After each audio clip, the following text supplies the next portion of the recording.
So கைகளை தட்டி நம்ம வரவேற்போம். We welcome you, Pastor Stephen. Thank you.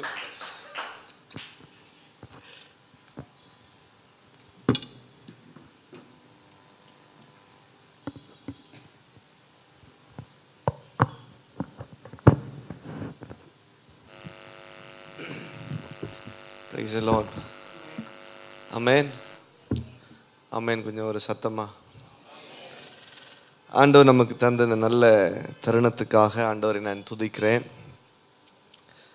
இப்படி ஒரு ஐக்கியம் கிறிஸ்தவ மார்க்கத்தில் இருப்பது மிகவும் நல்லது. நான் பல நேரத்தில் பார்க்கும்போதெல்லாம் சொல்கிறேன், நிறைய நல்லது இருக்கலாம், கெட்டது இருக்கலாம், நிறைய அசௌகரியங்கள் இருக்கலாம். எது இருந்தாலும் இப்படி கூடுற ஒரு அமைப்பு நமக்கு மிகவும் ஆசீர்வாதம். அல்லேலூயா. இதோ சகோதரர்கள் ஒருமித்து வாசம் பண்ணுறாங்களா இல்லையான்னு தெரில. இப்போ ஒருமிக்கிறதே பெரிய ஆசீர்வாதம். அப்புறம் அதில் வாசம் பண்ணுறது நடந்துடும். சொல்லுவாங்க ஃபெலோஷிப்பு, ஆனால் ஷிப்பில் நோ ஃபெலோஸ் அப்படின்வாங்க. ஃபெலோஷிப் ஐக்கியம், ஒரு ஷிப்பில் எல்லாருமே இருக்கிறாங்க அப்படின்னு பார்த்தா ஷிப் மட்டும்தான் இருக்குது, அங்கே இருக்க வேண்டிய ஃபெலோஸ் எல்லாம் இல்லைன்னுவாங்க. ஆனால் நம்ம இருக்கிறோம். நம்ம ட்ராவல் பண்ணி வந்த பாதையில் நிறைய பேர் கூட இருந்தாங்க. இன்றைக்கி நிறைய பேர் நம்ம கூட இல்லை. அந்த வெற்றிடங்களுக்கெல்லாம் தேவன் பலரை நம்மோடு கூட இணைத்து கொண்டே வருகிறார்.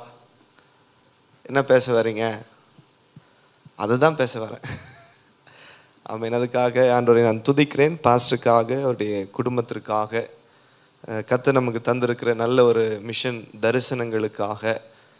தொடர்ந்து ஜெபிப்போம், தொடர்ந்து பயணிப்போம், தொடர்ந்து கொடுப்போம். கர்த்தருக்கு சித்தமானால் நேரில் போய் விசிட் பண்ணுவோம். ஆமென். அப்படி ஒரு தொடர்பில் இருப்போம். கர்த்தர் நம்மளை ஆசீர்வதிப்பாராக. இந்த கூடுகைக்காக நான் அழைக்கப்படும் போது ஆண்டவர் எனக்கு தந்த 3 வார்த்தைகள், அதை தான் காலையிலேருந்து நான் பிரசங்கம் பண்ணிட்டு வரேன். நான் டிவைன் ஹெல்த், தெய்வீக சுகத்தை சபை விரும்ப வேண்டும். சபை ஒரு நோய்வாய்ப்பட்ட சபையாக அல்ல, சுகம் நிறைந்த சபையாக, விடுதலை நிறைந்த சபையாக, தேவனுடைய அற்புதங்களுக்கு அடையாளமாக இருக்கிற சபையாக நம்முடைய சபைகள் விளங்க வேண்டும். நிறைய நெகட்டிவ் இருக்கலாம், நடக்காதது நிறைய இருக்கலாம். ஆனால் திரும்ப நம்முடைய நம்பிக்கை எதன் மீது கட்டப்பட வேண்டும் என்றால், இன்றைக்கும் இயேசு பிரம்மாண்டமான அற்புதங்களை செய்து கொண்டே இருக்கிறார். இயேசு அற்புதங்களை செய்கிறார் என்பதற்கு சபை ஒரு பெரிய சாட்சியாக இருக்கிறது. அல்லேலூயா. எத்தனை பேர் ஆமென்னு சொல்றீங்க? நான் இப்போ இந்த ஆராதனைக்கு வரதுக்கு முன்னாடி ஒரு பாஸ்டர் என்னோட பேசினார். நேற்று அவங்கள சந்திச்சுட்டு தான் நாங்கள் வந்தோம். பாஸ்டர் அம்மாவுக்கு யூட்ரஸில் ஒரு ப்ராப்ளம் இருந்துச்சு. அந்த ப்ராப்ளம் ரொம்ப சிவியரானது அப்படின்ட்டு எங்கள் துணைவியார் அவங்களோட ஷேர் பண்ணிகிட்டே இருந்தாங்க. சில மருத்துவர்களை சந்தித்து அந்த பிரச்சனைக்கான தீர்வை தேடி போகும்போது அந்த பிரச்சனை இன்னும் வேற ஒரு கட்டத்தில் வேற ஒரு ரூபத்தில் மாறிடுச்சு. அப்போது அவங்களுக்காக ஜெபம் பண்ணும்போது ஜெபம் பண்ணிட்டு வந்தோம். இன்றைக்கி அவர் ஃபோன் பண்ணி சொன்னார், 3 மாதம் இருந்த பிரச்சனைக்கு ஒரு அற்புதம் நேற்று நீங்கள் ஜெபம் பண்ணிட்டு போனதுலேருந்தே ஸ்டார்ட் ஆயிடுச்சு பாஸ்டர்னார். கையை தட்டி ஆண்டவருக்கு நாம் நன்றி சொல்வோம். நான் சொல்லுகிறேன், தேவன் இன்றைக்கும் பிரம்மாண்டமான அற்புதங்களை செய்கிறார். எல்லாம் சொல்லுங்க, தேவன் பிரம்மாண்டமான ஆச்சரியப்படத்தக்க அதிசயங்களை செய்து கொண்டே இருக்கிறார். இதை நம்ம பிடிவாதமாக பேசணும், பிடிவாதமாக ப்ராக்டிஸ் பண்ணணும். ஆமென். அது நடக்கலைன்றதுனால சோர்ந்தெல்லாம் போயிடக்கூடாது. நடந்துக்கிட்டே இருக்குது. நம்ம வாழ்க்கையில் நிறைய நடந்துச்சு, இனியும் பிரம்மாண்டங்கள் நடக்கும். செத்துப்போன சரீரங்கள் பட்டவர்கள் சுகமாய் உயிரோடு எழுந்திருக்கிறார்கள். அதனால் தெய்வீக சுகம் நம்முடைய சபையிலே பிரம்மாண்டமாக வேலை செய்து கொண்டே இருக்க வேண்டும். 2வது சர்வீஸில் டிவைன் வெல்த், தெய்வீக செழிப்பு, தெய்வீக பொருளாதார பெருக்கம் சபையிலே. அதில் ரொம்ப ஆணித்தனமாக என்ன சொன்னோன்னா, கடனை அறவே ஒழிப்போம். கிரெடிட் கார்டு போய் டெபிட் கார்டு வருவதாக. வீட்டில் இருக்கிறவங்களுக்கெல்லாம் வாங்கி தரோம். யார் காசில் வாங்கி தரோம்? நம்ம காசில் வாங்கி தரோமா, இன்னொருத்தவங்க காசில் வாங்கி தரோமா? இன்னைக்கு கிரெடிட் கார்டு மேலேயும் இஎம்ஐ மேலேயும் இருக்கிற நம்பிக்கை தேவன் என்னை பண காரியங்களில் பெருக பண்ணுவார் என்பதை நாம் ஆழமாக நம்புகிறது இல்லை. ஆமென். நமக்கு சில ஆயிரங்களை ரீச் பண்ணாலே, சில லட்சங்களை அப்படி யோசித்தாலே பாவம்னு நினைக்கிற ஒரு பரிதாபமான நிலையிலே சபை இருக்கும்போது பெரிய பெரிய மிஷன்ஸை எடுத்து நம்மளால் செய்யவே முடியாது.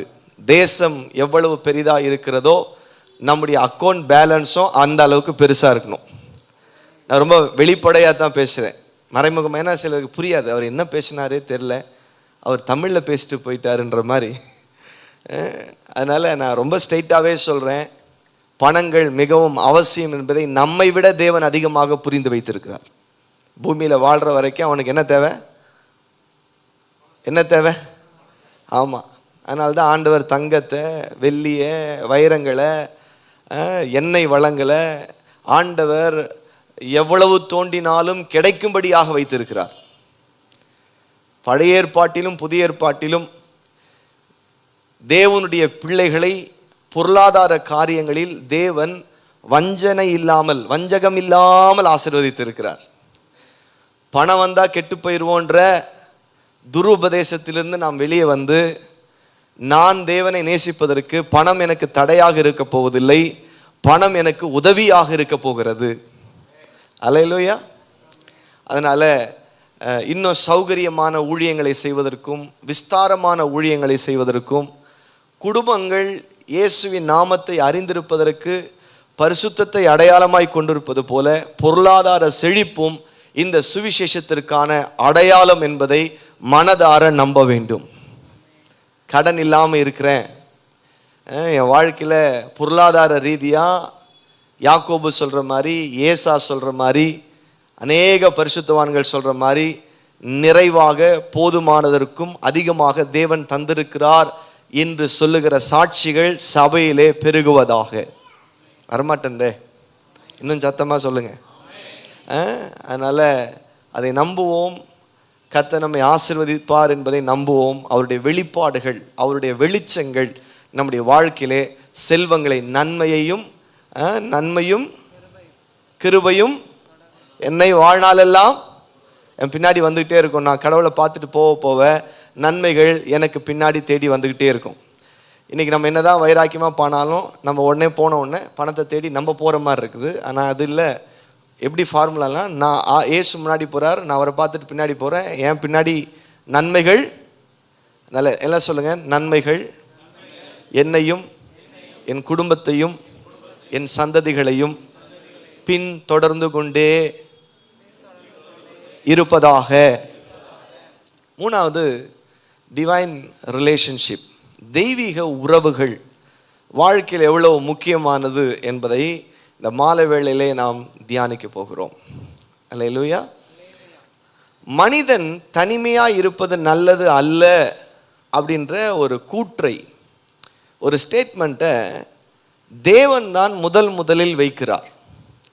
ஒரு மனிதனால் தனிமையாய் வாழ முடியாது என்பதை மனிதன் கண்டுபிடிக்கவில்லை, அதை தேவன் தான் கண்டுபிடித்தார். எத்தனை பேர் ஒத்துக்கிறீங்க? எல்லாம் சொல்லுங்க. கடவுள் ஒன்று கண்டுபிடிச்சா வேற யாரும் அதை மாற்ற முடியாது.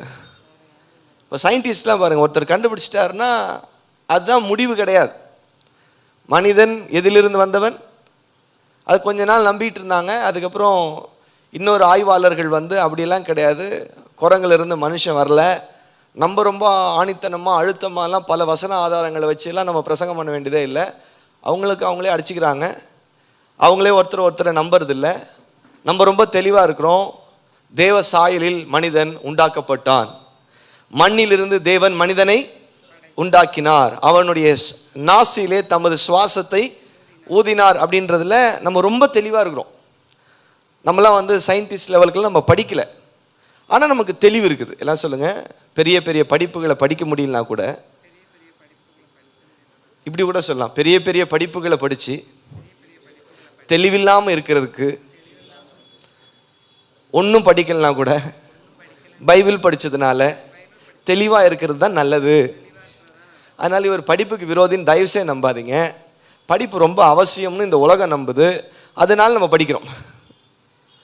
ஒன்று, நமக்கு எவ்வளோ அறிவு இருந்தாலும் சர்டிஃபிகேட் இருக்கிறவங்க தான் மரியாதை. அதனால் ஒரு பணம் சம்பாதிக்கிறதுக்கு, உலகத்தில் நம்ம வாழ்கிறதுக்கு சர்டிஃபிகேட் ரொம்ப முக்கியம்னு நினைக்கிறாங்க.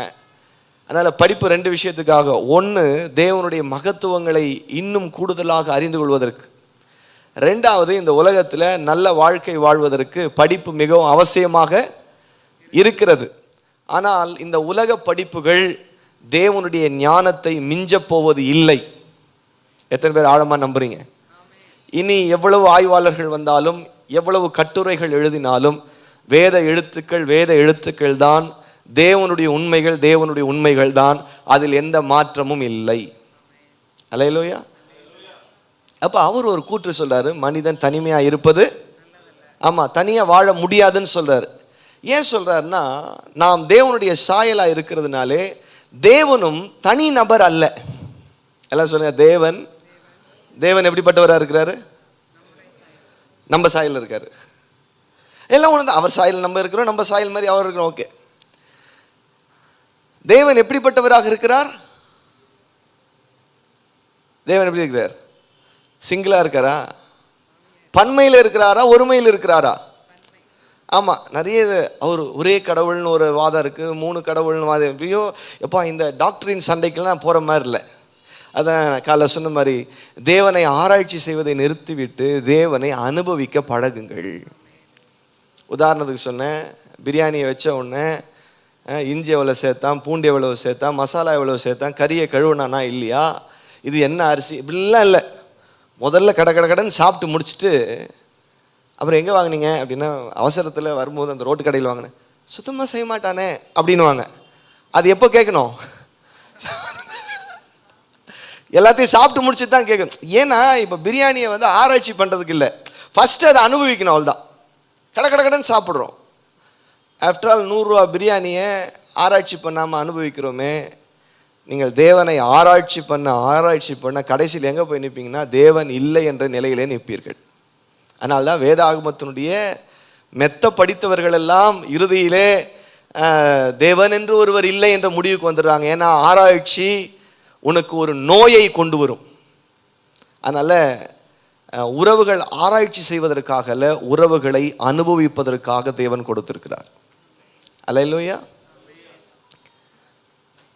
கணவர் ஒரு நாள் பூ வாங்கிட்டு வந்துட்டாருன்னா, என்றைக்குமே வாங்கிட்டு வரமாட்டானே, இன்னைக்குன்னா ஒரு புது டைரக்ஷனில் வாங்கிட்டு வரானே, என்ன ரீசனாக இருக்கும்? திடீர்னு ஒரு புடவை வாங்கிட்டு வராருன்னு வைங்களேன், உடனே பெண்கள் உட்காந்து அதை ஆராய்ச்சி பண்ணுறதை நிறுத்திட்டு அதை அனுபவிக்க பழகினாலே தவறான கணவன் கூட சீர்படுவான். அல்லேலூயா.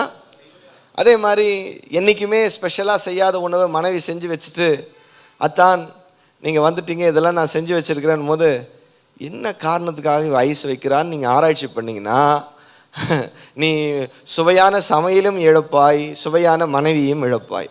ஆராய்ச்சி பண்ணுறதை நிறுத்திட்டு அனுபவிக்க ஆரம்பிக்கும் போது, நன்மைகளை பகிர்ந்து கொள்ளும் போது, அதை பெற்றுக்கொள்ளும் போது நாம் பலன் அடைகிறோம். எத்தனை பேர் ஆமேன்னு சொல்கிறீங்க? அல்லேலூயா. அப்போது மனிதன் தனிமையாக இருப்பது நல்லதல்ல அப்படின்ற ஒரு கூற்று தேவனிலிருந்து வந்தது. தேவன் தனித்தவராக இல்லை, அவர் பிதா, குமாரன், பரிசுத்த ஆவியாகிய திரியேக தேவனாக அவர்கள் ஒரு மனமாக இருக்கிறார்கள்.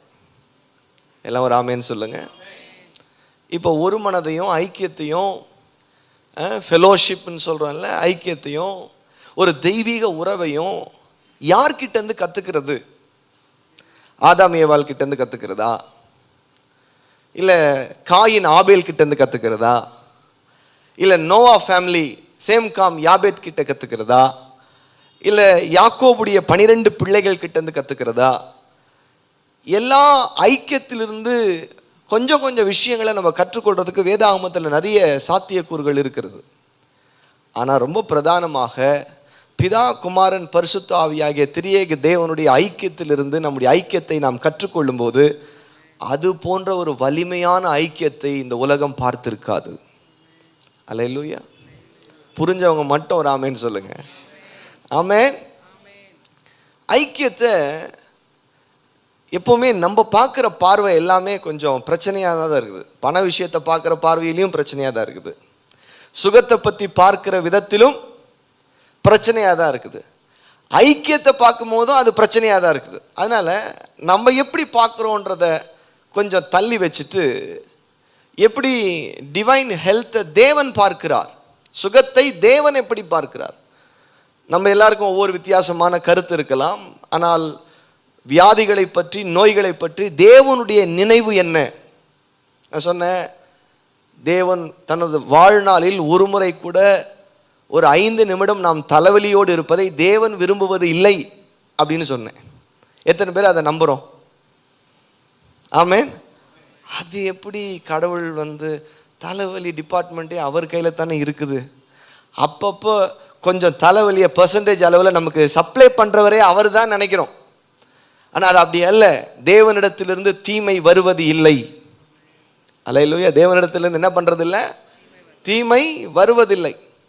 அதே மாதிரி பொருளாதாரத்தை எடுத்துக்கும் போது பைபிளில் ஒரு வசனம் இருக்குது இல்லை, அதிகமாக கொடுத்துடாதீங்க, நான் விலைக்கு போயிடுவேன், கொஞ்சமாக கொடுத்துடாதீங்க, உங்களை மறுதளிச்சிருவேன், மொத்தத்தில் இந்த 2 விஷயத்துலையும் விலகி போயிடுவேன்றதான் அவனுடைய மேட்ரு.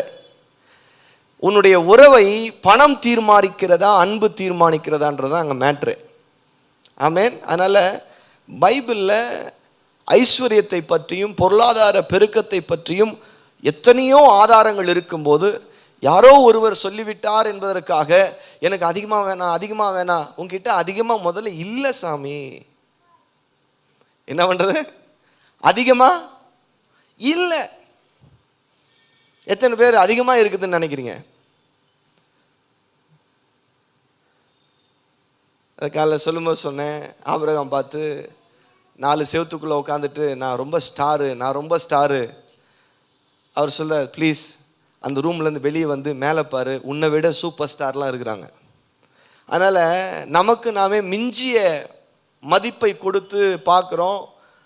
நான் சொன்னேன், மிஷனுக்கு செலவு பண்ணியிருக்கிறோம். இப்போ தான் 50 லட்ச ரூபாவை ஒரு பெரிய, இன்றைக்கே இதே இந்திய நாட்டில் ஒரு சில குடும்பங்கள் ஒரு நாளில் அசால்ட்டாக செலவு பண்ணுற காசு 50 லட்சம். ஆடம்பரத்திற்காக செலவு செய்கிற காசு 2 பேருக்கு வாங்குகிற காருடைய விலை 50 லட்ச ரூபாய்க்கு மேலே இருக்குது. ஆனால் ஒட்டுமொத்த திருச்சபையினுடைய நீண்ட கால தரிசனமாக அது இருக்கிறது. அதனால் எனக்கு வேணாம், எனக்கு போதும் என்கிற மனதோடு கூடிய தேவ நிறைய இருந்தது, போதும்னாங்க. நம்மக்கிட்ட நிறைய இல்லை, போதும்னு சொல்கிற அளவுக்கு ஒன்றும் இல்லை. போதும்னு சொல்கிற அளவுக்கு வரும்போது சொல்லிக்கலாம். இப்போ வரட்டும். எத்தனை பேர் ஆமேன்னு சொல்கிறீங்க? போதும்னு சொல்கிற அளவுக்கு வந்த பிறகு பிரசங்கத்தை மாற்றி பேசுவோம். ஐஸ்வர்யவானாக இருக்கிறவர்கள் எப்படி இருப்பார்கள் அப்புறம் பேசலாம். அதை இப்போ தரித்திரர்கள் ஐஸ்வர்யவான, இப்போ அந்த ஸ்லாட்டில் பேசுவோம். நம்ம பணம் வெறும் பேப்பர்னு தெரியும், அதை பற்றியும் நல்லா பேச முடியும். இப்போ அது பேப்பரில் அதுக்கு மரியாதை கொடுத்து பேசுவோம். அது நிறைய குப்பை மாதிரி சேர்ந்த பிறகு அப்புறம் பேப்பர்னு சொல்லி கொடுப்போம். இப்போவே நீ பேப்பர்ன்றதுனால தான் நிறைய பேப்பரில் ஜாமீன் கையெழுத்து போட்டு வாங்கிட்டு இருக்கிற. இப்போல்லாம் ஃபோன்லேயே சைன் வாங்கிக்கிறான். சார் நீங்கள் இருக்கிற இடத்துலேருந்து அப்படி கிறுக்கி விடுங்க சார், உடனே சேங்ஷன் பண்ணுறேன்றான். அதனால் பணம் பேப்பர் தான், ஆனால் ரொம்ப தேவை. எத்தனை பேர் ஆமேன்னு சொல்கிறீங்க? அதனால் பணத்தை பற்றி ஐடியாவும் தப்பாக இருக்குது, ஃபெலோஷிப்பை பற்றி ஐடியாவும் தப்பாக இருக்குது. அதனால் தேவனுடைய பார்வையிலிருந்து உறவுகளை நாம் பார்க்க பழகினால், ஆமேன் சொல்லுங்கள், எல்லாம் கையை உயர்த்தி சொல்லுங்கள், தேவனுடைய பார்வையிலிருந்து உறவுகளை பார்க்க பழகினால் வாழ்க்கை பிரம்மாண்டமாகும். அல்லேலூயா. சகரியாவின் புத்தகம் 4ஆம் அதிகாரம்.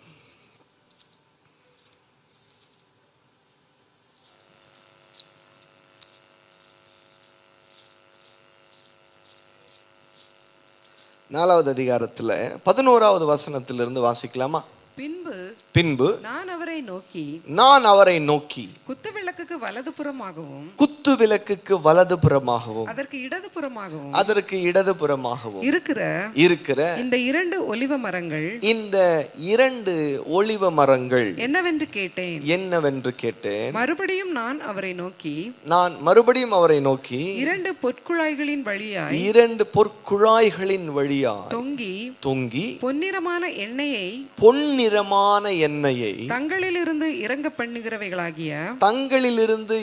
பண்ணுகிறவைகளாகிய ஒலிவ மரங்களின் 2 கிளைகள் என்னவென்று கேட்டேன். அதற்கு அவர் இவைகள் இன்னதென்று உனக்கு தெரியாதா? ஆண்டவனே எனக்கு தெரியாது என்றேன். அப்பொழுது அவர் இவைகள் இரண்டும் சர்வலோகத்திற்கும் ஆண்டவராய் இருக்கிறவரின் சமூகத்தில் நிற்கிற அபிஷேகம் பெற்றவர்கள். கைகளை தட்டி ஆண்டவருக்கு நம்ம நன்றி சொல்லாமா? கரங்களை தட்டி ஆமென். தீர்க்கதரிசிக்கு ஆண்டவர் ஒரு விஷன், ஒரு தரிசனத்தை காட்டுறார். அங்க ஒரு ஒலிவ மரம் இருக்குது, 2 கிளைகள் இருக்குது. அந்த 2 கிளைகள் வழியா எண்ணெய் பொன்னிறமாக, அட்வர்டைஸ்மெண்ட்லாம் வருது, சன்ஃப்ளவர் ஆயில் அப்படியே கோல்டன் ஆயில் வருது பாருங்க. அது மாதிரி ஒரு கோல்டன் ஆயில் சப்ளை ஆகிறத பார்க்குறாரு. இது என்னன்னு தெரியுமா? எல்லாம் சொல்லுங்க, இது என்னன்னு சொல்லுங்க. தெரியல. எல்லாம் சொல்லுங்க, தெரியல. நிறைய நேரத்தில் உறவுகளில் தெரியலன்றது தான் மேட்ரு. ஆமென். தெரிஞ்சா நம்ம இப்படி இருக்க மாட்டோம், தெரிஞ்சா இப்படி பழக மாட்டோம், தெரிஞ்சா இப்படி பேச மாட்டோம், தெரிஞ்சா இப்படி தூக்கி எறிய மாட்டோம், தெரிஞ்சிருந்ததுன்னா அவங்கள மிஸ் பண்ணியிருக்க மாட்டோம், தெரிஞ்சிருந்தா அந்த பொன்னிறமான ஆசீர்வாதங்களை பெறாமல் இருந்திருக்க மாட்டோம். மேட்ரு என்னன்னா தெரியல. எல்லாம் சொல்லுங்க. பொண்டாட்டிக்கு புருஷனை பற்றி, புருஷனுக்கு பொண்டாட்டியை பற்றி எல்லாம். ஐயோ ரொம்ப அமைதியாக இருக்கிறீங்களே. பெற்றோர்களுக்கு பிள்ளைகளை பற்றி, பிள்ளைகளுக்கு பெற்றோர்களை பற்றி, சர்ச்சில் பாஸ்டரை பற்றி சபையாருக்கு தெரியல, சபையாரை பற்றி பாஸ்டருக்கு தெரியல. மொத்தத்தில் இந்த உறவுன்றதே ஒரு இருள் நிறைந்த உலகமாக இருக்குது. தீர்க்கதரிசி ரொம்ப தெளிவாக சொல்றார், தெரியல. அந்த ஊருக்குள்ளேயே 2 உயிர்கள் சுத்திக்கிட்டு இருக்குது, 2 ஜீவன்கள் சுத்துது. ஒருத்தர் பேர் யோசுவா, ஒருத்தர் பேர் செருபாபேல். 2 உயிர்கள் சுத்திக்கிட்டே இருக்குதுங்க சார். தீர்க்கதரிசி பல முறை போய் பார்க்குறாரு, அவரை ரொம்ப சாதாரணமாக பார்க்குறாரு. இப்போ சகரியாவுக்கு ஒரு விஷன் கொடுக்குறாரு. நீ ரொம்ப சாதாரணமாக, ரொம்ப ஆர்டினரியாக ஒரு ஆலயத்தை கட்ட வந்தவங்க கட்ட முடியாத நிலைமையில தோற்று போன மனிதர்களாக, கோரேஸ் ராஜாவினால் 70 வருஷம் அடிமைத்தனத்திலிருந்து பாபிலோன் தேசத்திலிருந்து எருசலேம் நகரத்திற்கு அனுப்பப்பட்ட யூதர்கள். அதில் தலைமை தாங்கி வரவங்க 2 பேர், யோசுவா என்கிற தேவனுடைய மனுஷனும் செருபாபேல் என்கிற தேவனுடைய மனுஷன். 2 பேருடைய தலைமையில் டீம் வருது. அவங்க ஆலயத்திற்கு அஸ்திபாரங்களை போடும்போது சன்பல்லா தொபியா போன்றவர்கள் எழும்பி அவர்கள் காரியங்களை நிறுத்துகிறார்கள், ஏளனம் பண்ணுகிறார்கள், அலட்சியப்படுத்துகிறார்கள், கடிதங்களை எழுதுகிறார்கள், துர்பெயர்களை அவர்கள் மீது வைக்கிறார்கள். இவர்களால் அவர்களை எதிர்கொள்ள முடியாமல் தவித்து வேலை நின்று போயிருக்கிறது. வேலை நிற்கிது, அதுக்கு மேலே நெக்ஸ்ட் ஸ்டெப் வைக்க முடியல. ஒரு தோற்று போன ஒரு மனநிலையில் இப்படியெல்லாம் ஒரு மிக்ஸ்டு ஒரு ஃபீலிங்கில் 70 வருஷம் அடிமையில் இருந்தோம், அந்நிய தேசத்தில் இருந்தோம், ஆலயம் இல்லை, ஆராதனை இல்லை, பண்டிகை இல்லை. இப்போ அதையெல்லாம் போன உடனே செஞ்சிருவோன்ற நம்பிக்கை இருந்தது. இங்கே நேராக தலப்பா கட்டிக்கு போன உடனே ஆர்டர் பண்ணுவோம்டா அப்படின்னா, போய் வண்டியெல்லாம் நிறுத்திட்டு முன்னாடி போய் நின்னா ஷட்டர் சாத்தி இருக்கிற மாதிரி, அச்சோ நல்லி எலும்பு கிரேவி சாப்பிடலான்னு நினச்சி ஆசையாக வந்தா இன்னைக்கு பார்த்து ஷட்டர் சாத்தி இருக்குதே. அப்படிப்பட்ட ஒரு மனநிலையில் இந்த தேவனுடைய மனிதர்கள் இருக்கிறாங்க. கூட இருக்கிறவங்கலாம் பார்க்குறான், ஆண்டவர் தான் அனுப்புனார், வீரதீரமாக நம்மளை கூட்டிகிட்டு வந்தாங்க. வேலையெல்லாம் ஸ்டார்ட் பண்ணும்போது நல்லா தான் ஸ்டார்ட் பண்ணாங்க, அஸ்திபார லெவலுக்கு எல்லாம் வந்துச்சு. அதுக்கு மேலே வரக்கூடிய ப்ராப்ளம்ஸை பிரச்சனைகளை மேற்கொள்ள முடியாமல் இவங்க 2 பேரும் தடுமாறுறாங்களே கூட வந்தவங்களுக்கு. எப்படி புரிஞ்சுக்கிறது? வனாந்தரத்தில் கல்லால் அடிக்க வந்துட்டாங்க மோசேவை. பெரிய காரியம்லாம் செய்வேன்னு கூப்பிட்டு வந்தீங்க, எங்களுக்கு இங்கே இறைச்சி கிடைக்கல, எங்களுக்கு அது கிடைக்கல, இது கிடைக்கல அப்படின்ட்டு மோசே மேலேயும் ஆரோன் மேலேயும் எப்படி அந்த வனாந்தரத்து மக்கள் மிஸ் அண்டர்ஸ்டாண்ட் பண்ணாங்களோ, இந்த க்ரௌடும் ஒரு மாதிரி மிஸ் அண்டர்ஸ்டாண்ட். ஒருவேளை கல்லால் அடிக்கலையே தவிர, என்னப்பா பெரிய காரியங்களை செய்வேன்னு கூப்பிட்டு வந்துட்டு பாதியிலேயே காம்பவுண்ட் செவரோடு நிற்குது. பெரிய விஷயம்லாம் பேசினாங்க, பெரிய தேவ மனிதர்களாக வந்து பேசினாங்க, யார் யாரோ கொடுத்த மாதிரி இருந்துச்சு. அப்புறம் பார்த்தா காம்பவுண்ட் பாதியிலே நிற்குதே. எப்போ ஸ்கூல் கட்டுறது, எப்போ மிஷன் பில்டிங் கட்டுறது, இதெல்லாம் எப்படி நடக்கும்? எப்படியெல்லாம் நடக்கும்னு முன்னாடி போகிறவருக்கே தெரிஞ்சிருந்தா தான் நல்லா இருந்திருக்குமே. நாளைக்கு என்ன நடக்கும்னு தெரியாமல் தானே அவரே வாழ்கிறாரு. அவர் மட்டும் இல்லை, நம்மளும் அப்படி தான் வாழ்கிறோம். ஏன்னா அவர் என்ன சொன்னார்னா, நாளை தினத்தை பற்றி கவலைப்படாதன்றார். அதனால் பல நேரத்தில் நாளை தினம் என்னன்னு நமக்கே கூட தெரியாமல் இருக்கும். ஆனால் தேவன் கூட இருக்கிறார். அல்லேலூயா. இந்த ஆலயத்துக்கு அஸ்திபார கல்லை நீ எப்படி கொண்டு வந்தியோ, வேலையெல்லாம் முடிஞ்சு தலைக்கல்லையும் நீ வெப்படா அப்படின்னு ஆண்டவருக்கு தெரியும், கூட இருக்கிறவங்களுக்கு தெரியாது. தீர்க்கதரிசியினுடைய மண்டையை ஆண்டவர் கழுவுறார். என்ன தீர்க்கதரிசியினுடைய மண்டையை முதல்ல, ஏன்னா கடவுள் சார்பில் நிற்கிறவன் அவன் தான். அவன் மண்டை இப்போ குழம்பி கிடக்குது. அவன் மண்டையை முதல் தெளிவு பண்ணுறாரு. பாருங்க, இந்த தெய்வீக ஒரு உறவை தீர்க்கதரிசிக்கு எவ்வளவு விலை உயர்ந்த விதத்தில் காட்டுறாரு பாருங்க. முதல்ல காட்டும் போதே ஒரு மாமரம், கொய்யா மரம், ஒரு தென்னை மரம், பனைமரம் மாதிரி இல்லைங்க, ஒலிவ மரம். நீண்ட காலம் வாழக்கூடிய ஒரு ஒலிவு மரத்தை அடையாளமாக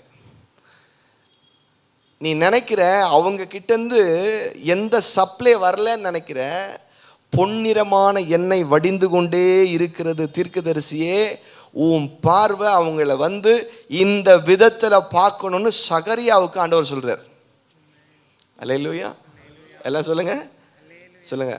ரிலேஷன்ஷிப்பை கடவுளுடைய கண்களோட பார்க்க ஆரம்பிச்சா தெய்வீக உறவுகள் இருந்து பொன்னிறமான எண்ணெய்கள் வடிவதை காண முடியும். அல்லேலூயா. நெகட்டிவ் மைண்ட் செட் நிறைய இருக்கிறதுனால தான் க்ரூட் ஆயில் வர மாதிரியே இருக்குது. என்ன வர மாதிரியே இருக்குது? ஒலிவ எண்ணெய் வரும்னு பார்த்தா க்ரூட் ஆயில் கருப்பாக வந்துக்கிட்டே இருக்குதுன்னா அது கோல்டன் ஆயிலாக தான் வந்துக்கிட்டு இருக்குது. நீ போட்ட கண்ணாடி கருப்பாக இருக்கிறதுனால வர எண்ணெய் கருப்பாக உனக்கு தெரியுது. தீர்க்கதரிசிக்கு பல நாள் இவங்க 2 பேர் மேலே இருந்த அந்த அபிப்பிராயத்தை ஒரு சொப்பனத்தில், ஒரு தரிசனத்தில் ஆண்டவர் மாற்றுகிறார். இந்த இரவு வேளையில் நான் இதை தீர்க்க தரிசனமாக சொல்கிறேன், கடவுளுடைய அபிஷேகத்தை கொண்டு சொல்கிறேன். எந்தெந்த தெய்வீக உறவுகளை உங்களுக்கு தந்தாரோ அந்த உறவுகளின் மீது ஒரு தெளிவான பார்வையை இந்த மாலை வேளையில் உங்களுடைய கண்களுக்கு ஆண்டவர் காண்பிக்கிறார். அந்த திரையை அகற்றுகிறார். க்ரூட் ஆயில் திரையை அகற்றி கோல்டன் ஆயில் திரையை ஆண்டவர் நமக்கு முன்பாக வைப்பாராக. ஒரு கடவுளுடைய ஊழியர் ஏதோ ஒரு சந்தர்ப்பத்தில் போய் ஒரு வெளிநாட்டில் ஒரு குடும்பத்தோடு தங்க வேண்டிய நிலை வந்தது.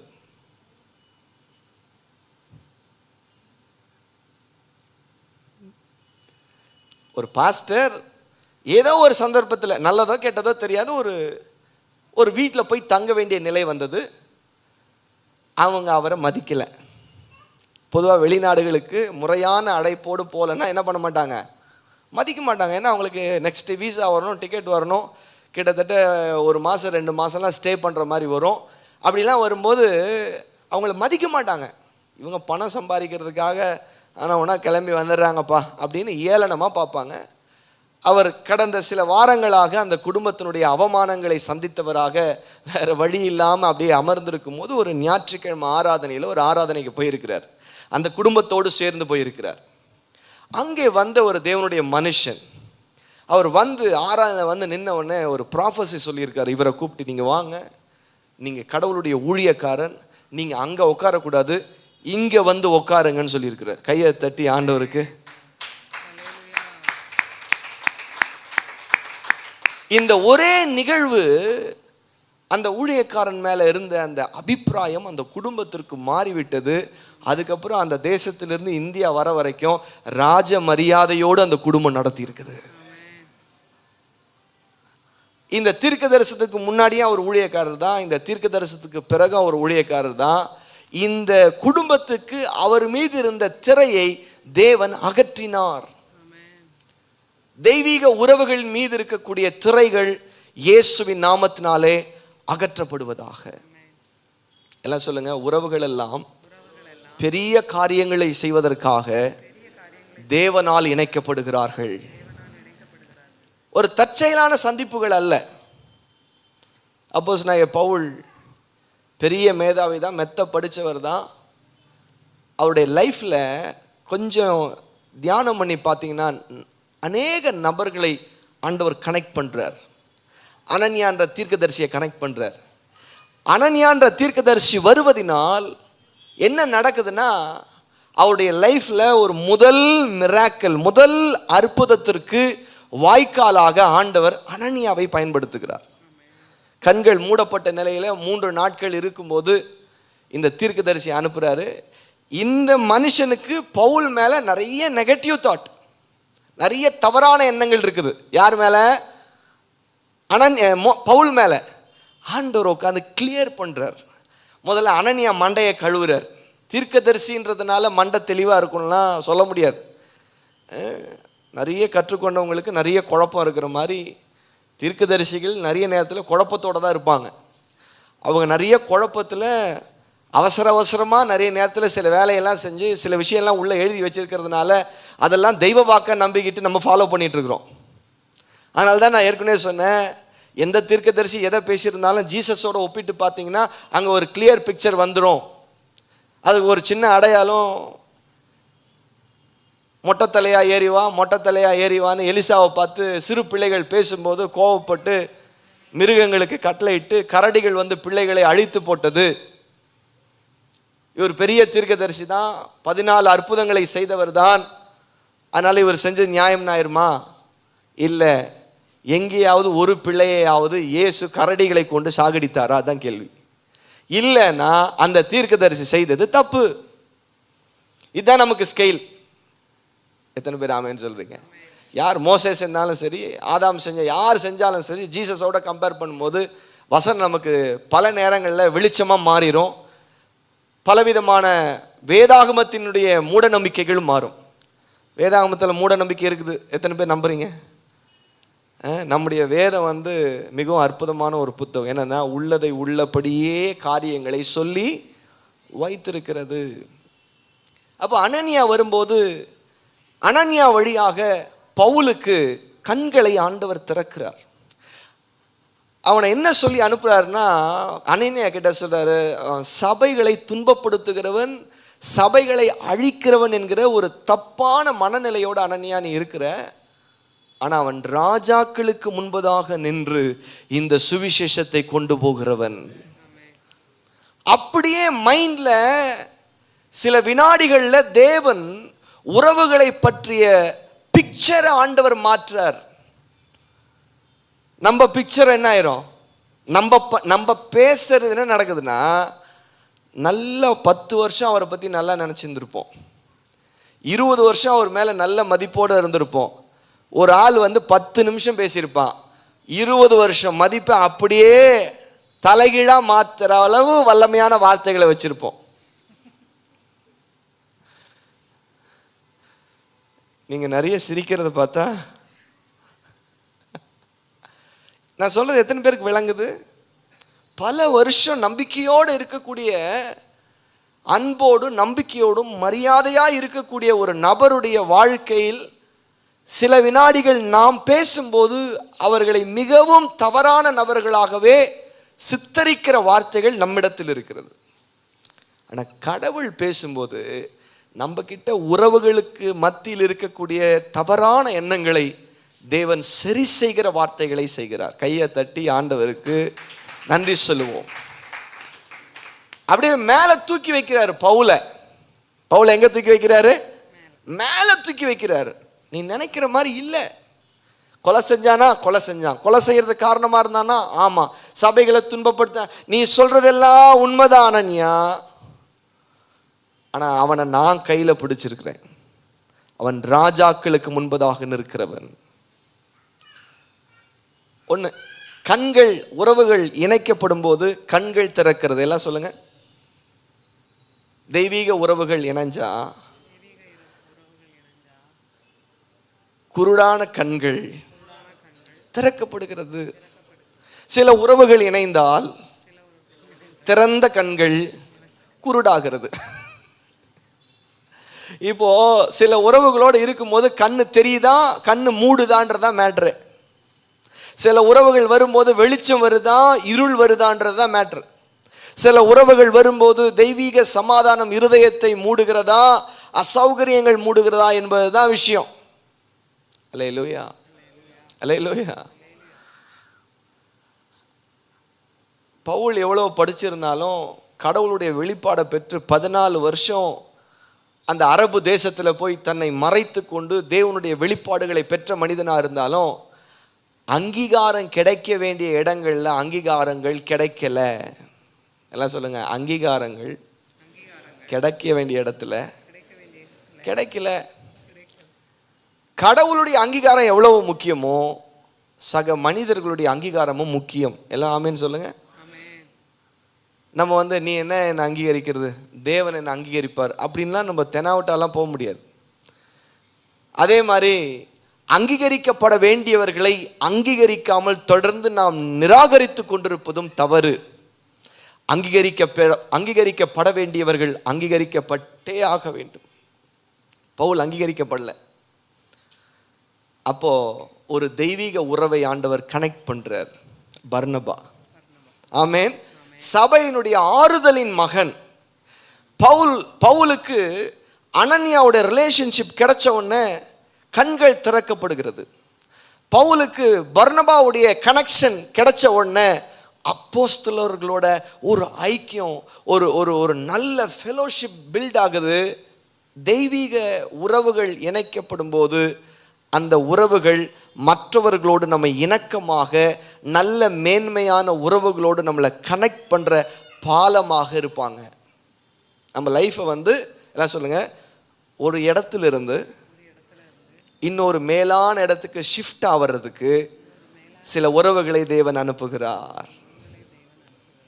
அல்லேலூயா. நம்முடைய கண்கள் திறக்கப்படுவதற்கு தேவன் சில உறவுகளை அனுப்புகிறார். அதுக்கப்புறம் பவுலுடைய வாழ்க்கையில் ஒரு நீண்ட பட்டியல் வருகிறது. அநேக டிவைன் கனெக்ஷனை பவுலுக்கு ஆண்டவர் எழுப்புகிறார்.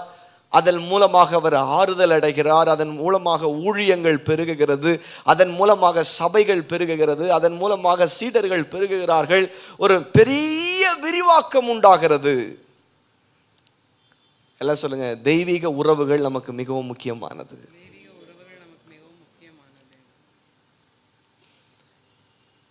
இயேசு உங்களுக்காக எனக்காக பாடுபட வந்தார். நமக்காக அவமானப்பட வந்தாரா? சொல்லுங்க. எல்லாம் சொல்லுங்க. பிதாவாகிய தேவன் இயேசுவை அவமானப்படுத்தினார். எல்லாம் சொல்லுங்க. உண்மையா இல்லையா? அதான் பொய்.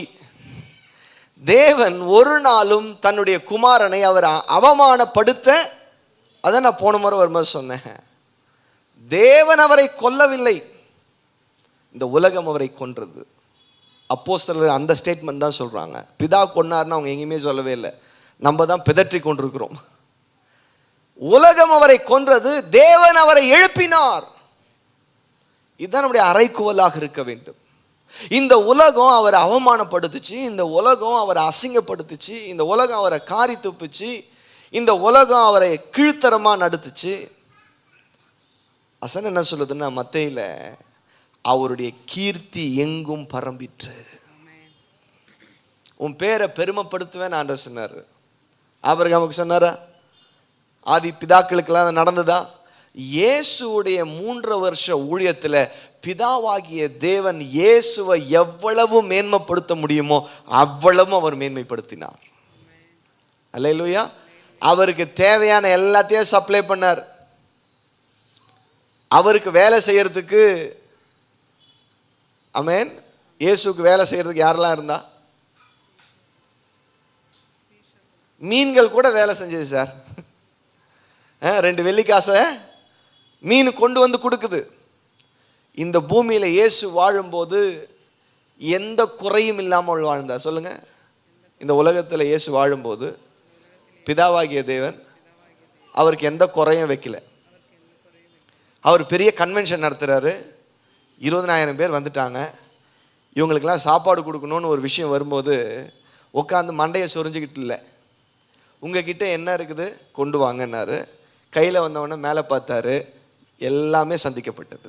எல்லாம் சொல்லுங்க, பிதா கூட இருந்தாருன்னா இந்த பொத்தியா விஷனை விட இன்னும் வேற விஷயம்லாம் கூட நம்ம நிறைவேற்ற முடியும். பரலோகம் அதை சாங்ஷன் பண்ணிக்கிட்டே இருக்கும். எல்லாம் சொல்லுங்க, பரலோகம். இந்த சத்தம் வரல. பரலோகம் அதை சாங்ஷன் பண்ணிக்கிட்டே இருக்கும். நம்ம அப்பத்தையே பார்த்துட்டு இருக்கிறது தான் பிரச்சனை. ஐயோ 1,00,000 தானே இருக்குது, 1,00,000 தானே, இதை மறந்துரு, இது இப்படி பாரு. அல்லேலூயா. வந்ததுக்காக சோத்திரம். இதை பார்த்துட்டு மேலே பார்த்தீங்கன்னா இது பெருகுவதை காண்பாய், இது வளருவதை காண்பாய், சில வழிகள் திறக்கப்படுவதை காண்பாய், சில வாசல்கள் திறக்கப்படுவதை காண்பாய், சில புதிய மனிதர்கள் வந்து ஆசீர்வதிப்பதை காண்பாய். எனக்கு இலங்கையில் ஒரு நண்பர் இருக்கிறார், ஒரு பாஸ்டர், புதுக்குடியிருப்பில் ரொம்ப நெருங்கிய நண்பர். அவர் 2010 2011 ஊழியத்துக்கு போகும்போது, அந்த யுத்த காலங்கள் முடிந்து ஊழியங்களுக்கு போகும்போது பாதைகளே கிடையாது. அப்போ ஒரு போர்டு வண்டியில் வச்சுட்டு, ஒரு 407 வண்டியில் போர்டை வச்சுக்கிட்டு, அதுலேயே துணியெல்லாம் காய வச்சுக்கிட்டு, அதுலேயே சாப்பாடு சாப்பிட்டுக்கிட்டு, நாடே குட்டி நாடு, அதில் அந்த வவுனியா அந்த கிளிநொச்சி பகுதிகள், அந்த பகுதிகள் ஒரு சின்ன பகுதிகள், அதுக்குள்ளேயே 2000 கிலோமீட்டர் டிராவல் பண்ணி ஊழியம் செய்கிறதுக்கு ஆண்டவர் உதவி செஞ்சார். தேடி தேடி எங்கெல்லாம் சபைகள் இருக்குது, எங்கெல்லாம் ஊழியர்கள் இருக்கிறாங்க. மிகப்பெரிய யுத்த கலவரம் முடிந்த சமயம் அது. அப்போ அவரை நான் சந்திக்கும் போது ஒரு கூரை, ஒரு சின்ன கூரை சபை, பக்கத்தில் ஒரு மரத்தடிக்கு கீழே ஒரு 10 வாலிபர்களுக்கு அவர் பிரசங்கம் பண்ணிகிட்டு இருந்தார். அப்போ தான் நாங்கள் போய் நாங்கள் கொண்டு போன போர்டை வச்சு அவங்களுக்கு ஃபஸ்ட்டு பைபிள் ஸ்டடி எடுத்தோம். இன்றைக்கு அந்த புது குடியிருப்பு பகுதியில் அவர்களுடைய பணத்திற்கு சுமார் 2.5-3 கோடி ரூபாய் அளவிற்கு இடமும் ஒரு நல்ல திருச்சபையும் ஆண்டவர் தந்திருக்கிறார். அல்லேலூயா. நம்ம ஊர் காசுக்கு 1 கோடி ரூபாய் இருக்கும். இது எப்படி நடந்துச்சு அப்படின்னா, எப்பவும் போல இந்த குடிசையில் அவர் ஆராதித்து கொண்டே இருக்கிறார். ஒரு நாள் தன்னுடைய நண்பர் பாஸ்டர் ஒருத்தர் வர்றார், அவர் கூட ஒரு பிரதர் வர்றார். அவர் வந்துட்டு இவரோட பேசிகிட்டே இருக்கிறார். வந்த பாஸ்டர் அவரோட பேசிகிட்டு இருக்கிறார். அப்போ கூட வந்த மனுஷங்கிட்ட ஆண்டவர் சொன்னாரம்மா, நான் பல நாளாக உன் இருதயத்தில் வச்ச அந்த காரியத்தை இந்த மனுஷனுக்கு செய்யின்னு சொன்னாராம்மா. ஆமென். அவர் ஒரு சாதாரண நபராக வந்தவர். அவருடைய சூழ்நிலைகளை எல்லாம் விசாரித்து, ஒரு அடி நிலம் சொந்தம் இல்லாத அந்த தேவனுடைய மனுஷனுக்கு சில ஏக்கர் இடங்களை வாங்கி தந்து அதில் நல்ல கட்டிடங்களை கட்டுறதுக்கு முழுக்க ஒரு செங்கல் காசு கூட அவர்கிட்ட வாங்காம, ஆமென், அவர் அந்த காரியத்தை செஞ்சிருக்கிறார். இப்படி ஒரு காரியத்தை செய்யறதுக்காக 20 வருஷம் ஜெபம் பண்ணி இருந்திருக்கிறார். 20 வருஷம் பணத்தை சேமிச்சிருக்கிறார். 20 வருஷ சேமிப்பு, 20 வருஷத்தினுடைய ஜெபத்திற்கு விளைவாக தற்செயலாய் சந்திக்கப்பட்ட அந்த மனிதனுக்கு ஆண்டவர் தந்தார். நம்ம ரொம்ப சவால்களோடு இருக்கிறோம்ல, ஆமென். சில மனிதர்கள் இந்த சபையை தேடி வருவாங்க. அல்லேலூயா. அவங்க எழுதுகிற சில செக்கே நம்முடைய அடுத்த லெவல் விஷனை நிறைவேற்றுறதுக்கு இருக்கும். அதுக்கப்புறம் இதே சபையிலிருந்து அவர் எழுதி கொடுத்த செக்கு மாதிரியே எழுதுகிற அநேகரை கர்த்தர் எழும்ப பண்ணுவார். நம்புறதுக்கு கூட உங்களுக்கு கஷ்டமா இருக்குது பாருங்க. அல்லேலூயா. கனவுகள் எங்கே இருக்கிறதோ தேவன் அங்கே இருக்கிறார். எங்கே விஷன் இருக்கிறதோ அங்கே ப்ரொவிஷன் இருக்கிறது. ஆமென். சில டிவைன் கனெக்ஷனை ஆண்டவர் பிரம்மாண்டமாக எழுப்பி தருவார். அல்லேலூயா. அப்போ முழுக்க இயேசுவை பிதாவாகிய தேவன் கீர்த்தியிலும் புகழ்ச்சியிலும் மேன்மையிலும் அவரை நிறைத்து கொண்டே இருந்தார். பிதாவுக்கு இயேசு என்ன செஞ்சார்? பிதாவாகிய தேவன் இயேசுவுக்கு, இந்த ஃபெலோஷிப்ல இருக்கிறவங்களுக்காக சொல்றேன் நான், இயேசுவை பிளஸ் பண்ணிக்கிட்டே இருக்கிறார். ஒரு டிவைன் கனெக்ஷனை நம்ம பிளஸ் பண்ணிக்கிட்டே இருக்கணும். திரள் கூட்ட மக்கள் மத்தியில் சொல்றாரு, இவர் என்னுடைய நேச. இப்போ அவர் அங்க சொல்ல வேண்டிய அவசியம் இருக்குதா? சொல்ல வேண்டிய அவசியம் இருக்குதா? சொன்னதுனால அவர் நேசகுமாரன்னா இல்லைங்க. சில உறவுகளுக்கு அப்படி சொல்ல வேண்டிய அவசியம். ஆமேன். 10 பேர் இருக்கிற இடத்துல நம்ம என்ன தெரியுமா நினச்சிக்கிறோம்? இந்த சிஸ்டர் நான் புகழ்ந்துட்டுன்னா அவங்களுக்கு பெருமை வந்துடும். அது அவங்க பிரச்சனை சார். நீ உன்னுடைய பொன்னிறமான எண்ணெயை, உன் கேரக்டரை நீ வெளிப்படுத்திட்டு போ. அவன் பெருமையாக இருக்கிறது உனக்கு என்ன பிரச்சனை? நான் ஜேம்ஸனை நான் பிளஸ் பண்ணோம், ஜேம்ஸனை நான் வாழ்த்தணும். தம்பி நல்லா கீபோர்டு வாசிக்கிறீங்க, இந்த கொயர் டீம்லாம் நல்லா ஒர்ஷிப் பண்ணுறீங்க, நல்ல வாய்ஸ் ஆண்டவர் தந்திருக்கிறார் அப்படின்னு என்னிடத்திலிருந்து பொன்னிறமான எண்ணெய் வடிவிப்பதற்கு எனக்கு என்ன பிரச்சனை?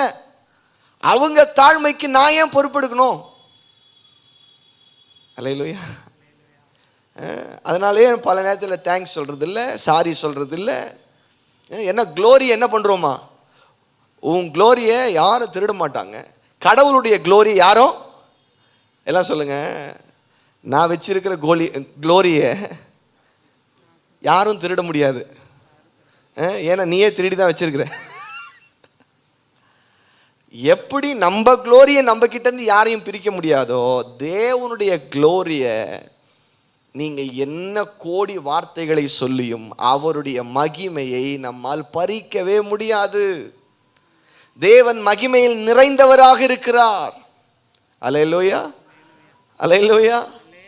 நாம் உறவுகள் வாழும்போது பொன்னிறமான எண்ணெயை கொடுப்பதில், சப்ளை பண்றதுல, உறவுகளுக்குள்ள நல்ல அபிப்பிராயங்களை ஏற்படுத்துவதில் குறையே வைக்கக்கூடாது சார். இயேசுவை இந்த பூமியில பிதா அனுப்பிட்டு பேரிலையும் புகழ்ச்சியிலையும் கீர்த்தியிலையும் ஒரு நாள் கூட பிதா குறையே வைக்கல. எப்படி அற்புதம் பண்ணிருவ பார்க்கலாம் அப்படின்னும் போது பிதா இயேசுவோடு இருந்த அற்புதங்களை நிகழ்த்தி கொண்டே இருந்தார்.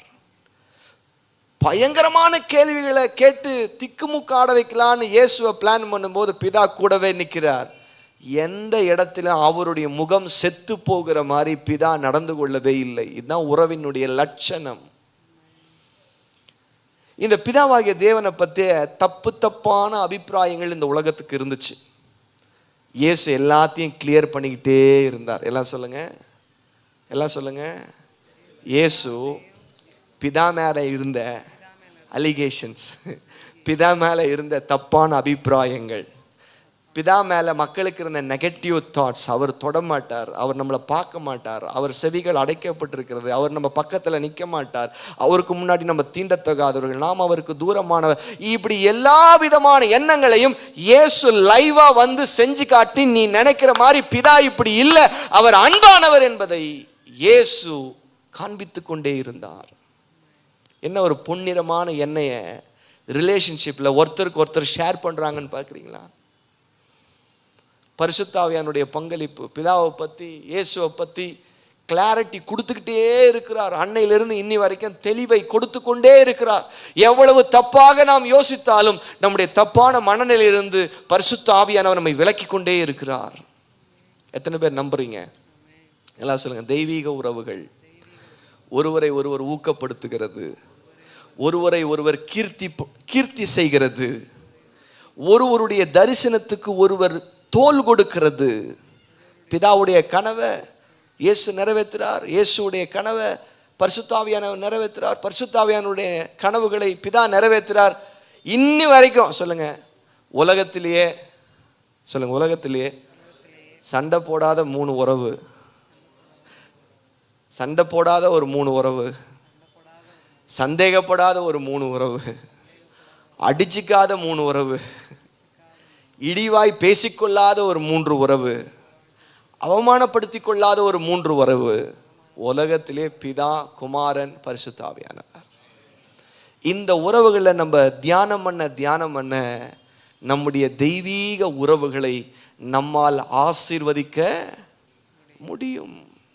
இல்லைன்னா என்னதான் நடக்கும்? சந்தேகம் இருக்கும், பிரச்சனை இருக்கும், அடிதடி இருக்கும், அவமானங்கள் இருக்கும், கேவலங்கள் இருக்கும், அசிங்கங்கள் இருக்கும். அல்லேலூயா, அல்லேலூயா.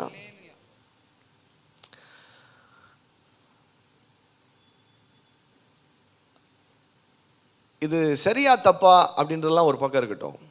நான் சொல்கிற விஷயத்த ரொம்ப பேலன்ஸாக நம்ம நம்பணும். தவறுக்கு ஆதரவு கொடுக்கணும் அப்படின்றதுக்காக இது நான் சொல்லலை. சவுத் ஆப்பிரிக்காவில் அங்கே இருக்கக்கூடிய ஊழியர்களை அந்த ஜனங்கள் மிகவும் மரியாதையோடு நடத்துகிறார்கள். ஒரு சபையில் கிட்டத்தட்ட ஒரு 10 லட்சம் மக்கள் வராங்க. எவ்வளோ பேர் வராங்க? இப்போ அந்த பாஸ்டர் மேலே ஒரு கேஸ் ஆயிடுது, டைமண்ட் கடத்துறாரு அப்படின்னு. அது நடந்ததா இல்லையா அதெல்லாம் நமக்கு தெரியாது. இப்போ அவர் மேலே ஒரு கேஸ் வருது. இப்போது அங்கே இருக்கக்கூடிய மீடியாலாம் நினைக்குது இந்த கூடு என்ன ஆயிரும், கலைஞ்சிரும், இந்த சண்டே ஜனங்கள் வரமாட்டார்கள், கலவரங்கள் நடக்கும்னு மீடியாலாம் அங்கே போயிடுச்சு. எப்பொழுதும் வருவதை விட ஜனங்கள் அதிகமாக வந்தார்கள். எப்பொழுதும் போல ஆராதனை சிறப்பாக நடந்தது. இப்போ இவங்க மீடியாவுக்கெல்லாம் தலை சுரைஞ்சிக்கிட்டாங்க. என்னடா இது இப்படி இருக்குதே அப்படின்னு அவங்ககிட்ட கேட்குறாங்க. ஏன் இப்படி இவ்வளோ பெரிய அலிகேஷன் இவர் மேலே இருக்குது, இவரை நீங்கள் ஆதரிக்கிறது சரியா அப்படின்னு கேட்கும்போது அவங்க சொல்லியிருக்கிறாங்க, நாங்கள் எங்கள் ஆவிக்குரிய தகப்பனை நேசிக்கிறோம். ஏன்னா அவங்க வார்த்தையெல்லாம் இப்போது இந்த இடத்துல நான் பேச முடியாது.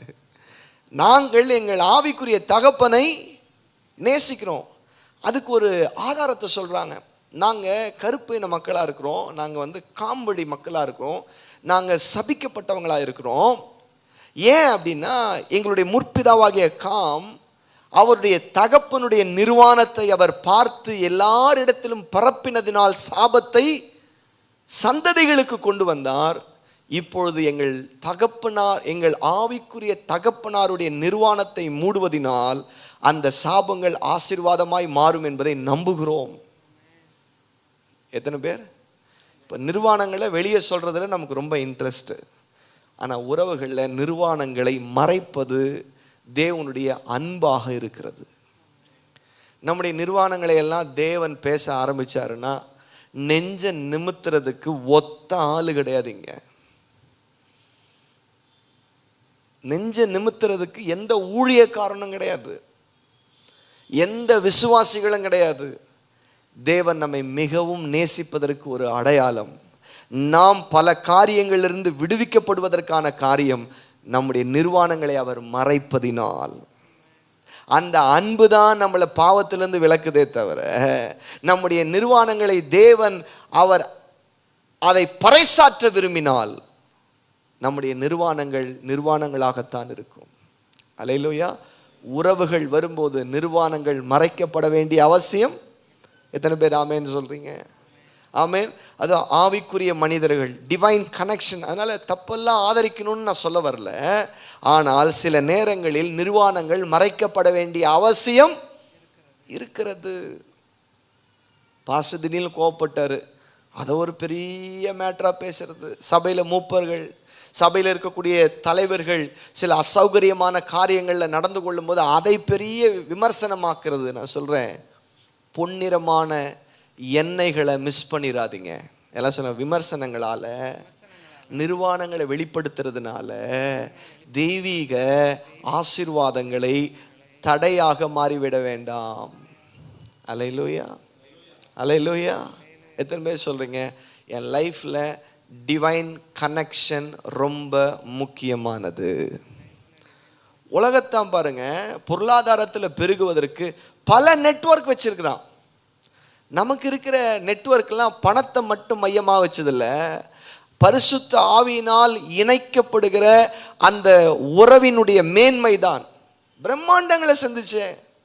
நீங்கள் பைபிளை போய் நிதானமாக இந்த மனநிலையோட யார் யாரோட கனெக்ட் ஆகும்போது என்னென்ன சம்பவங்கள் பிரம்மாண்டமாக நடைபெற்றது என்பதை பாருங்கள். அல்லேலூயா. எங்கெல்லாம் ஒருத்தருக்கு மேலே எங்கெல்லாம் 2 பேர் 3 பேர் 4 பேர் சில மனிதர்கள் ஒன்று கூடினார்களோ அங்கெல்லாம் பிரம்மாண்டங்கள் நடந்திருக்கிறது. ஏன் தெரியுமா? அவைகள் தெய்வீக உறவுகள். அல்லேலூயா. எப்பவும் போல ஜெப வேலையாகிய 9ஆம் மணி நேரத்தில் பேதுரும் யோவானும் போறாங்க. எப்பவும் போல அதே முடவன் அங்கே தான் இருக்கிறான். இயேசுவின் காலத்திலையும் அங்கே தான் இருந்தான். இவர்கள் பல நேரத்தில் அந்த ஆலயத்துக்கு போகும்போது அங்கே தான் இருந்தான். அன்னைக்கு நடந்தது வேற. எல்லாம் சொல்லுங்க. சில தெய்வீக உறவுகள் போகும்போது, சொல்லுங்க, தெய்வீக உறவுகள் போகும்போது அன்னைக்கு நடக்கிறது வேற மாதிரி இருக்கும். அல்லேலூயா. உன் பிஸ்னஸ்ல வேற மாதிரி ஒரு டைமென்ஷன், வேற ஒரு லெவல்ல, வேற ஒரு மேன்மைக்குள்ள பிரவேசிப்பதை காண்பாய். நீ அதை மிஸ் பண்ணிட்டீங்கன்னா ரொம்ப கஷ்டம். பல்லில் பிரச்சனை இருக்குதுன்னு வைங்களேன். இப்போ டாக்டர் மெத்த படித்தவர், இப்போ பல்ல ஆப்ரேட் பண்ணணும்னு வைங்க, பல்ல ஒரு வேலை செய்யணும்னு வைங்க. சும்மா இந்த 10 விரலை வச்சு செஞ்சிருவாரா? முடியுமா? முடியாதா? என்ன தேவை சொல்லுங்க? என்ன தேவை? டூல்ஸ். எல்லாம் சொல்லுங்க, திரும்ப சொல்லுங்க, டூல்ஸ். தேவன் தனது 10 விரல்களில் எல்லாம் செய்து விடுவதில்லை, நம்மளெல்லாம் ஒரு டூல்ஸாக வச்சிருக்கிறார். அல்லேலூயா. அவர் பயன்படுத்துறதுக்கு லைட்டும் தேவை, அந்த பேஷண்ட் உட்காரத்துக்கு சேரும் தேவை, வாய் கழுவுறதுக்கு அந்த மிஷினும் தேவை, அந்த கைகளில் சில ஆயுதங்களை வச்சு காரியங்களை செய்வதற்கு, இதெல்லாம் தேவன் ஒரு வேலையை செய்வதற்கு இது எல்லாமே தேவை. லைட்டு நான் தான் முக்கியம்னு நினச்சதுன்னா லைட்டு மட்டும் வாயில் அடித்து என்ன பண்ண முடியும்? எல்லா இன்ஸ்ட்ருமெண்ட்டும் இருக்குது, அங்கே தேவன் இல்லை, என்ன பண்ணுவீங்க? டாக்டர் இல்லை. இப்போ நான் போகிறேன்னு வைங்களேன், நான் போய் ஒருத்தருக்கு சொத்த பல்ல சரி பண்ணுறேன்னு நான் போனேன்னா என்ன ஆவார்னு நினைக்கிறீங்க? முன்னாடி பல்லு மட்டும் சொத்தையாக இருந்தது, நான் போய் வேலை செஞ்சுட்டு வந்ததுனால அந்த ஆளே சொத்தையாக மாறிடுவான். இப்போ தேவன் வேலை செய்கிறார். தேவன் வேலை செய்வதற்கு எப்படி இந்த டாக்டர் வேலை செய்கிறதுக்கு இத்தனை இன்ஸ்ட்ருமெண்ட் தேவையோ, இந்த உலகத்தில் தேவன் பெரிய பெரிய வேலைகளை செய்வதற்கு நம்ம எல்லாரையும் ஒரு முக்கியமாக வச்சிருக்கிறார். எல்லாரையும் கனெக்ட் பண்ணி வச்சிருக்கிறார். எல்லாரும் சேர்ந்தாதான் அந்த பேஷண்ட்டை காப்பாற்ற முடியும். நம்ம எல்லாம் கனெக்ட் ஆனாதான் இந்தியாவை காப்பாற்ற முடியும். எத்தனை பேர் நம்புறீங்க? நம்ம எல்லாம் இணைஞ்சாதான் இந்த உலகத்துக்கு ஆசீர்வாதமாக மாற முடியும். ஏன்னா இதெல்லாம் ஐசியூல கிடக்குது, கொலை கொள்ளை 1008 பிரச்சனைகள் இருக்குது. நாம் இணையணும்.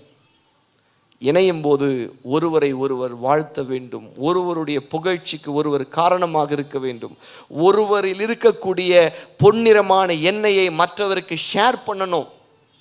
சகரியாவுக்கு இவங்க 2 பேர் மேலே இருந்த அபிப்பிராயத்தை தேவன் எப்படி மாற பண்ணினாரோ, பிதாவாகிய தேவனுடைய அவருடைய இமேஜை இந்த உலகம் எப்படி தப்பா யோசிச்சுட்டு இருக்கும் போது இயேசு எப்படி மாற்றினாரோ,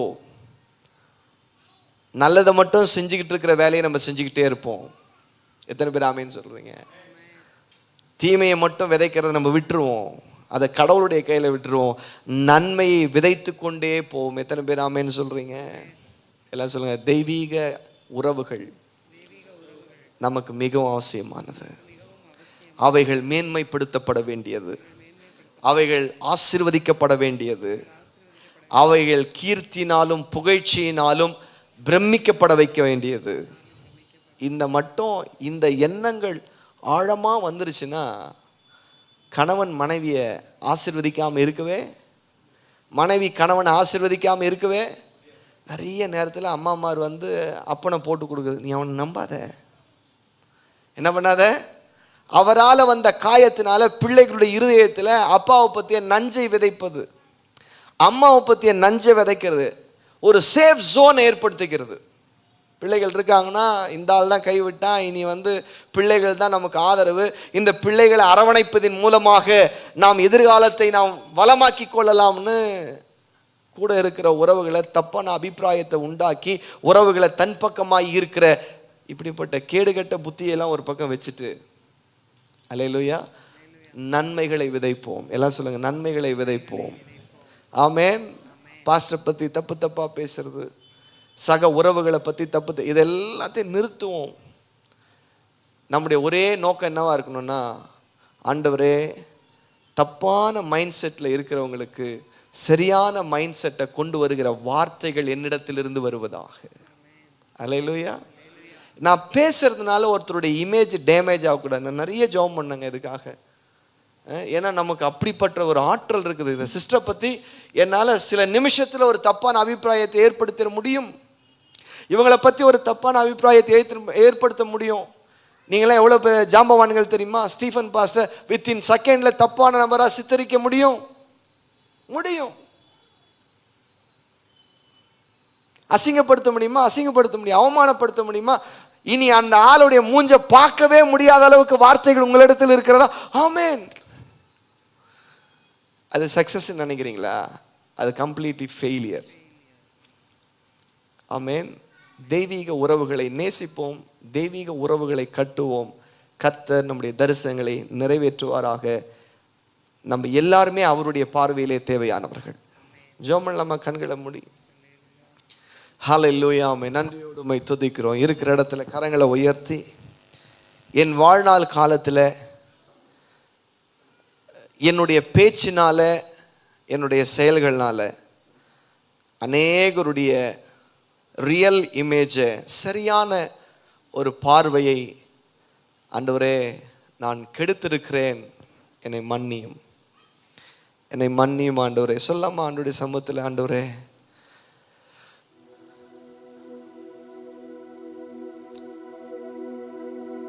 தேவன் எப்பவுமே சரியான பிக்சரை ஒருத்தரை பத்தி தருகிற தேவனா இருக்கிறார். யோசுவா செருபாபேல் மேல அவங்களுக்கே ஒரு அதிருப்தியான மனநிலை, சுத்தி இருக்கிறவங்களுக்கு ஒரு அதிருப்தியான மனநிலை, தீர்க்கதரிசிக்கு ஒரு அதிருப்தியான மனநிலை. தேவனுடைய ஒரு தரிசனம் அவங்களுடைய யோசுவா செருபாபேலுடைய இமேஜையே டோட்டலா மாத்தி தேவன் ஏதோடு அவர்களை மேன்மையாக கனெக்ட் பண்றார். எங்க உறவுகளை மேன்மையோடு கனெக்ட் பண்ண உதவி செய்யுங்க. அதை முதல்ல நம்ம குடும்பத்திலிருந்து ஆரம்பிப்போம். ஹல்லேலூயா. ஆண்டவரை ஸ்தோத்திரம் பண்ணலாமா? அப்பாவை பத்தி மேன்மைகளை விதைப்போம் பிள்ளைகளுக்கு. அம்மாவை பத்தி மேன்மைகளை பிள்ளைகளுக்கு விதைப்போம். பெற்றோர்களை பற்றி மேன்மைகளை பிள்ளைகளுக்கு விதைப்போம். பெற்றோர்களுடைய மேன்மையை பிள்ளைகளுக்குள்ள, பிள்ளைகளுடைய மேன்மையை பெற்றோர்களுக்குள்ள, சபைக்குள்ள தேவனால் ஏற்படுத்தப்படும் நம்முடைய கண்களை திறக்கிறவர்கள், ஒரு இடத்துல இருந்து இன்னொரு இடத்துக்கு நம்மளை ஷிஃப்ட் பண்றதுக்கு காரணமாக இருந்தவர்கள் அடையாளப்படுத்திக் கொள்வோம். பல வெளிப்பாடுகளை வாழ்க்கையில பல தேவ மனிதர்கள் மூலமா நம்ம பெற்றிருக்கிறோம். அவங்களை ஆசீர்வதிப்போம். ஹல்லேலூயா, ஹல்லேலூயா. குடும்பங்கள் இணைக்கப்பட்டிருக்கிறது. அதுக்கு யார் காரணமா இருந்திருக்கிறாங்க? என் பொருளாதாரம் மேன்மடைஞ்சிருக்கு, அதுக்கு யாரெல்லாம் காரணமா இருந்திருக்கிறாங்க? என் ஆவிக்குரிய வாழ்க்கையில வேற ஒரு பரிமாணத்திற்குள்ள நான் போறதுக்கு யோசிக்கிறதுக்கு காரணமா இருந்திருக்கிறாங்க. அவங்களெல்லாம் நான் பிளஸ் பண்ணும் ஆண்டவரே, அவங்களெல்லாம் நான் பிளஸ் பண்ணும். இந்த உலகத்தை ஆசீர்வதிப்பதற்கு தேவன் சபையை நம்பி இருக்கிறார். உங்களை என்னை நம்பி இருக்கிறார். அவருடைய கையில் நம்ம எல்லாம் ஒரு டூல்ஸா இருக்கிறோம். ஒரு குட்டி கருவியா இருந்தாலும் அவருக்கு அது ரொம்ப முக்கியமானது. ஹல்லேலூயா. ஆண்டவரே, சபையாரை அந்த மனநிலையோடு பார்க்கிறேன்.